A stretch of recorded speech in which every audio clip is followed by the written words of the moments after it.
वक्रतुंड महाकाय सूर्यकोटि समप्रभः निर्विघ्नं कुरु मे देवा सर्व कार्येषु सर्वदा। आप सभी का मेरे YouTube चैनल भक्ति सागर में पुनः स्वागत है। जैसा कि हम सब जानते हैं, आज से फाल्गुन मास आरंभ हो रहा है, जो कि फाल्गुन मास की प्रतिपदा से लेकर फाल्गुन पूर्णिमा अर्थात 14 मार्च तक रहेगा। इस माह में शिव शक्ति के मिलन के उपलक्ष्य में महाशिवरात्रि का पर्व मनाया जाता है। इस कारण इस माह में भगवान शिव की उपासना का विशेष महत्व है। इस माह में प्रतिदिन शिवलिंग पर जल चढ़ाना चाहिए और पूजा के समय शिव के मंत्रों तथा शिव महापुराण का पाठ करना अत्यंत लाभकारी माना गया है। फाल्गुन मास में भगवान शिव के साथ गणपति, चंद्र देवता व भगवान कृष्ण की आराधना का भी विशेष महत्व है। आज से हम अपने चैनल पर शिव महापुराण के पाठों का श्रवण करेंगे। फाल्गुन माह का पूरा पुण्य लाभ कमाने के लिए आप प्रतिदिन इन्हें अवश्य सुने व भगवान शिव व माँ पार्वती की अपार कृपा प्राप्त करें। प्रभु भक्ति से लगातार जुड़े रहने के लिए व पूर्ण पुण्य लाभ प्राप्त करने के लिए कृपया मेरे चैनल को सब्सक्राइब अवश्य करें। वीडियो यदि पसंद आता है तो लाइक एंड शेयर भी करें। आपके लाइक और कमेंट का मेरे लिए बहुत महत्व है। आपको मेरी वीडियो कैसे लगते हैं, कृपया कमेंट में अवश्य लिखें। महाशिव पुराण शुरू करने से पहले हम शिव भक्ति की श्रृंखला में भगवान शिव के एक सच्चे भक्त की कहानी सुनते हैं। एक नगर में भगवान शिव का एक भव्य मंदिर था, जहां हर वर्ष दूर दूर से भक्तजन शिव जी के दर्शन के लिए आते रहते थे। श्रावण का महीना था। दूर दूर से कावड़िए कावड़ लेकर भगवान शिव को जलाभिषेक करने आए हुए थे। मंदिर का परिसर भक्तों की भीड़ से भरा हुआ था। तभी अचानक आकाश में बिजलियां हुई और सोने का एक थाल उतरा।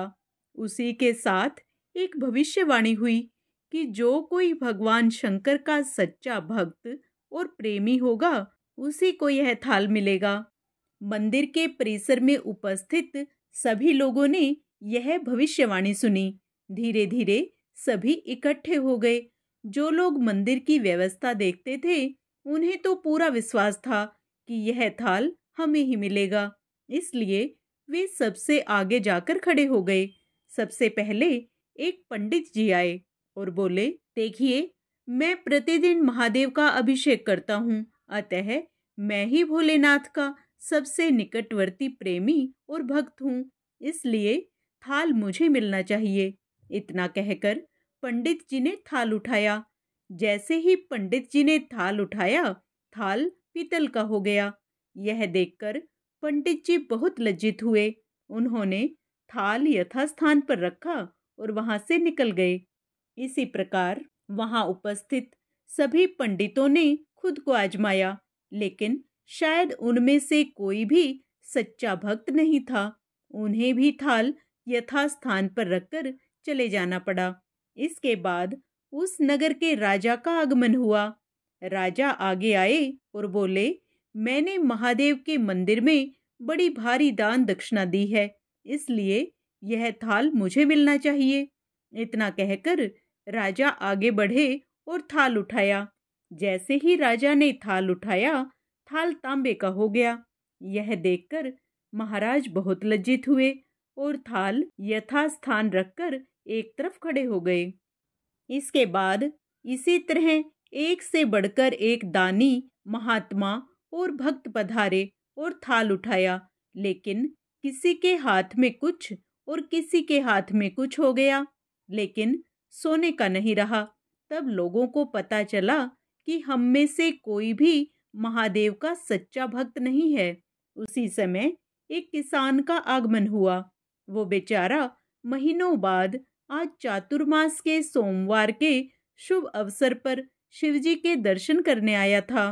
गरीबी और गृहस्थी के बोझ तले दबा दिन रात खेतों में मेहनत मजदूरी करके अपना और अपने परिवार का गुजारा करता था।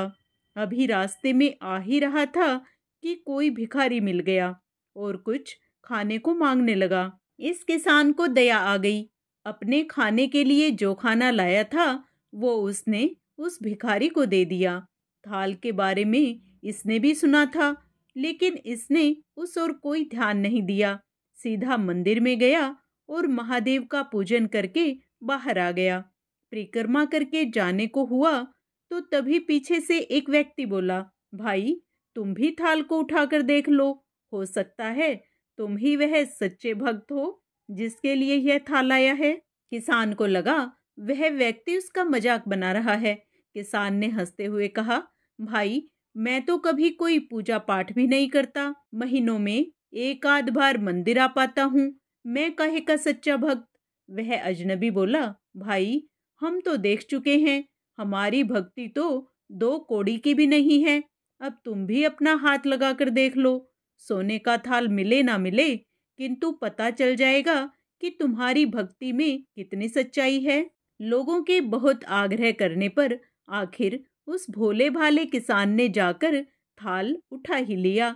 जैसे ही उसने थाल उठाया, लोगों के आश्चर्य का ठिकाना न रहा। सोने का थाल रोशनी से जगमगाने लगा। यह देख सब लोगों में खुशी की लहर दौड़ गई। सभी लोग उसके जयकारे लगाने लगे और पूछने लगे कि भाई तुम ही सच्चे भक्त हो, अब हमें भी बता दो कि कैसी भक्ति करते हो जिससे महादेव तुमसे इतने प्रसन्न हैं। किसान बोला, भाई मैं कोई भक्ति नहीं करता, मैं केवल दिन भर खेतों में काम करता हूँ और थोड़ा समय निकालकर जरूरतमंद लोगों की मदद करता हूँ। इसके अलावा मैं कोई विशेष कार्य नहीं करता। लोग पूछने लगे, तुम लोगों की मदद क्यों करते हो? हंसते हुए किसान बोला, सुकून, दूसरों के चेहरे पर मुस्कान देखकर मुझे जो आनंद और खुशी होती है उसे मैं शब्दों में बयां नहीं कर सकता। शायद यही कारण है कि महादेव मुझसे खुश हैं।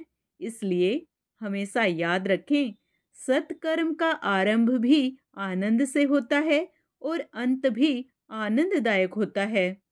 दुष्कर्म का आरंभ भी दुख से होता है और अंत भी दुखदायक होता है। आप सैकड़ों मील की यात्रा करके भी दूसरों का दिल दुखाते हैं तो आपकी वह तपस्या, साधना और महादेव का दर्शन धूल के बराबर है। महादेव उसे कभी स्वीकार नहीं करते।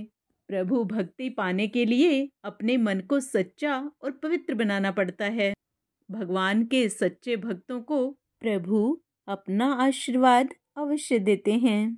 आइए अब फाल्गुन मास के प्रथम दिन भगवान शिव व मां पार्वती का मन में ध्यान करते हुए एकाग्रचित मन से श्री शिव महापुराण के प्रथम अध्याय का स्मरण करते हैं।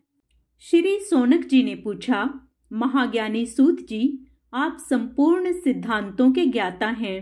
प्रभो, मुझसे पुराणों की कथाओं के सार तत्वों का विशेष रूप से वर्णन कीजिए। ज्ञान और वैराग्य सहित भक्ति से प्राप्त होने वाले विवेक की वृद्धि कैसे होती है तथा साधु पुरुष किस प्रकार अपने काम, क्रोध आदि मानसिक विकारों का निवारण करते हैं। इस घोर कली काल में जीव प्राय आसुर स्वभाव के हो गए हैं। उस जीव समुदाय को शुद्ध बनाने के लिए सर्वश्रेष्ठ उपाय क्या है? आप इस समय मुझे ऐसा कोई शाश्वत साधन बताइए जो कल्याणकारी वस्तुओं में भी सबसे उत्कृष्ट एवं परम कल्याणमयी हो एवं परम मंगलकारी हो तथा पवित्र करने वाले उपायों में भी सर्वोत्तम पवित्र कारक उपाय हो।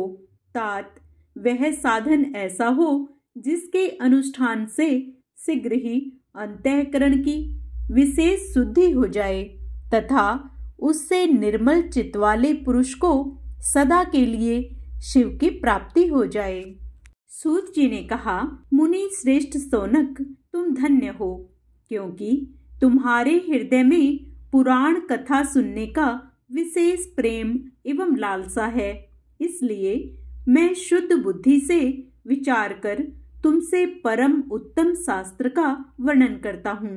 वत्स, वह संपूर्ण शास्त्रों के सिद्धांत से संपन्न, भक्ति आदि को बढ़ाने वाला तथा भगवान शिव को संतुष्ट करने वाला है। कानों के लिए रसायन अमृत स्वरूप तथा दिव्य है, तुम उसे स्मरण करो। मुने, वह परम उत्तम शास्त्र है शिव पुराण, जिसका पूर्व काल में भगवान शिव ने ही प्रवचन किया था। वह काल रूपी सर्प से प्राप्त होने वाले महान त्रास का विनाश करने वाला उत्तम साधन है। गुरुदेव व्यास ने सनत कुमार मुनि का उपदेश पाकर बड़े आदर से संक्षेप में ही इस पुराण का प्रतिपादन किया है। इस पुराण के प्रणयन का उद्देश्य है कलयुग में उत्पन्न होने वाले मनुष्यों के परम हित का साधन। यह शिव पुराण परम उत्तम शास्त्र है। इसे इस भूतल पर भगवान शिव का वाङ्मय स्वरूप समझना चाहिए और सब प्रकार से इसका सेवन करना चाहिए। इसका पठन और स्मरण सर्व साधन रूप है। इससे शिव भक्ति पाकर श्रेष्ठतम स्थिति में पहुंचा हुआ मनुष्य शीघ्र ही शिव पद को प्राप्त कर लेता है। इसलिए संपूर्ण यत्न करके मनुष्यों ने इस पुराण को पढ़ने की इच्छा की है अथवा इसके अध्ययन को अभीष्ट साधन माना है। इसी तरह इसका प्रेम पूर्वक स्मरण भी संपूर्ण मनोवांछित फलों को देने वाला है। भगवान शिव के इस पुराण को सुनने से मनुष्य सब पापों से मुक्त हो जाता है तथा इस जीवन में बड़े बड़े उत्कृष्ट भोगों का उपभोग करके अंत में शिवलोक को प्राप्त कर लेता है। यह शिव पुराण नामक ग्रंथ 24,000 श्लोकों से युक्त है। इसकी 7 संहिताएं हैं। मनुष्य को चाहिए कि वह भक्ति, ज्ञान और वैराग्य से संपन्न हो बड़े आदर से इसका स्मरण करे। जो निरंतर अनुसंधान पूर्वक इस शिव पुराण को वांचता है अथवा नित्य प्रेम पूर्वक इसका पाठ करता है, वह स्मरण करता है, वह पुण्यात्मा है, इसमें संशय नहीं है। जो उत्तम बुद्धि वाला पुरुष अंतकाल में भक्ति पूर्वक इस पुराण को सुनता है, उस पर अत्यंत प्रसन्न हुए भगवान महेश्वर उसे परम पद प्रदान करते हैं। जो प्रतिदिन आदर पूर्वक इस शिव पुराण का पूजन करता है, वह इस संसार में संपूर्ण भोगों को भोग कर अंत में भगवान शिव के पद को प्राप्त कर लेता है। जो प्रतिदिन आलस्य रहित हो इस शिव पुराण का सत्कार करता है, वह सदा सुखी होता है। यह शिव पुराण निर्मल तथा भगवान शिव का सर्वस्व है। जो इहलोक और परलोक में भी सुख चाहता हो, उसे आदर के साथ प्रयत्न पूर्वक इसका सेवन करना चाहिए। यह निर्मल एवं उत्तम शिव पुराण धर्म, अर्थ, काम और मोक्ष रूप चारों पुरुषार्थों को देने वाला है। अतः सदा प्रेम पूर्वक इसका स्मरण एवं विशेष पाठ करना चाहिए। इस प्रकार शिव महापुराण का प्रथम अध्याय समाप्त होता है। द्वितीय अध्याय का स्मरण हम अपने कल के वीडियो में करेंगे। पूर्ण पुण्य लाभ प्राप्त करने के लिए आप उसे भी अवश्य सुने। ओम नमः शिवाय।